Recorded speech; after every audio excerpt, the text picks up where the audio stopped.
हमारी आज की कहानी का उन्वान है दुनिया की सबसे कीमती चीज।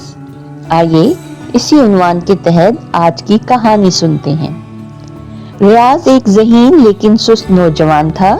वो हमेशा कामों को मुअख्खर कर देता और वक्त पर कोई काम मुकम्मल ना कर पाता। पढ़ाई हो, नौकरी के इंटरव्यूज या दोस्तों से वादे, हर काम में देर कर देना इसकी आदत बन चुकी थी। इसकी माँ इसे अक्सर समझाती, बेटा वक्त किसी का इंतजार नहीं करता, जो इसकी कदर करे वही कामयाब होता है।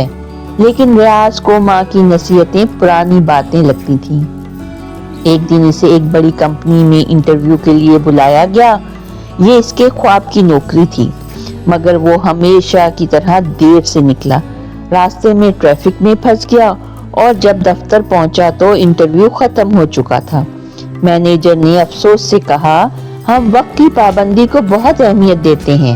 अगर आप वक्त पर नहीं पहुंच सकते तो ये नौकरी आपके लिए नहीं। रियाज को शदीद अफसोस हुआ, मगर अब कुछ नहीं हो सकता था। मायूसी के दिन गुजरे, लेकिन फिर रियाज को एक और मौका मिला। इस बार इसने तहिया कर लिया कि वो वक्त पर पहुंचेगा। इसने अपना वक्त मुनज़्ज़म करना शुरू किया, अलार्म लगाया, कामों को पहले से मुकम्मल किया और गैर ज़रूरी सरगर्मियों से परहेज किया। जब वो नए इंटरव्यू के लिए गया तो वक्त से पहले पहुंच चुका था। मैनेजर इसकी पाबंदी से मुतासिर हुआ और इसे फौरन नौकरी दे दी। ये तजर्बा रियाज के लिए जिंदगी का सबक था। इसे एहसास हुआ कि वक्त दुनिया की सबसे कीमती चीज है, जो एक बार हाथ से निकल जाए तो वापस नहीं आती। इस कहानी से हमें ये सबक मिलता है कि दुनिया की सबसे कीमती चीज वक्त है।